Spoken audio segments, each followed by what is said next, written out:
It's serving those who served tonight. Imagine having a conversation with a World War II hero years after they died. The National World War II Museum in New Orleans now using artificial intelligence to make that a reality. Yeah, it's all part of their race against the clock to capture history, including the stories of some of Colorado's heroes. Fox 31's Jeremy Hubbard takes us there, all new tonight.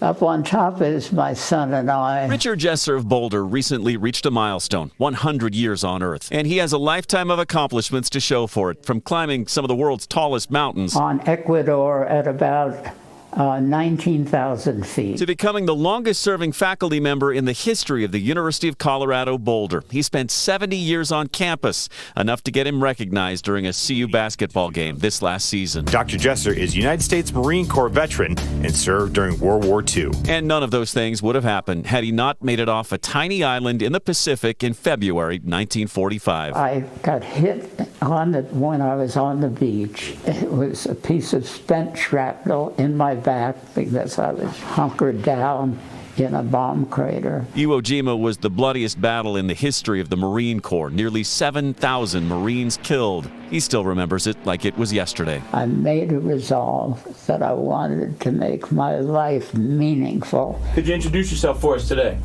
I'm Richard Jesser. Jesser's story is so remarkable, it's now part of the permanent archives of the National World War II Museum in New Orleans. He traveled there to videotape his biography, one of thousands of World War II histories now permanently preserved at the nation's official World War II Museum. 16 million Americans served their country during World War II, but today, 80 years later, there are only about 100,000 World War II veterans still alive. Their numbers are dwindling fast, but inside this museum, they are desperately working to preserve those stories so that they live much longer than the veterans do. Here's how. Held it down. They've employed state-of-the-art artificial intelligence technology to help keep these stories alive. In a new exhibit called Voices from the Front, they picked 18 remarkable World War II veterans, interviewed them for hours over the course of several days, and filmed them answering thousands of questions about their service. How old were you when you got the test for the fly? However you get into flying training, you have to pass certain exams. With the help of AI, now when a visitor comes to the museum and asks a question, it'll be matched with the closest answer, and they can have a virtual conversation. What type of airplanes did you fly in World War II? During World War II, I flew a P-51 Mustang.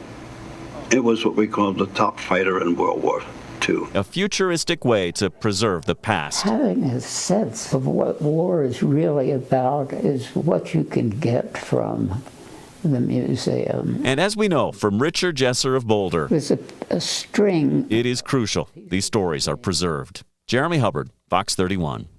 And now they'll be preserved forever. You can learn more about the AI technology that they're using at the National World War II Museum and the stories of Colorado heroes on display there in a Fox 31 Serving Those Who Serve special airing this weekend. It's called The Forever Voices of World War II, and it airs Saturday at 3:30, then again Monday at noon on Fox 31 and Saturday at 7:30 p.m. on our news partners, Channel 2. Make sure you check that out.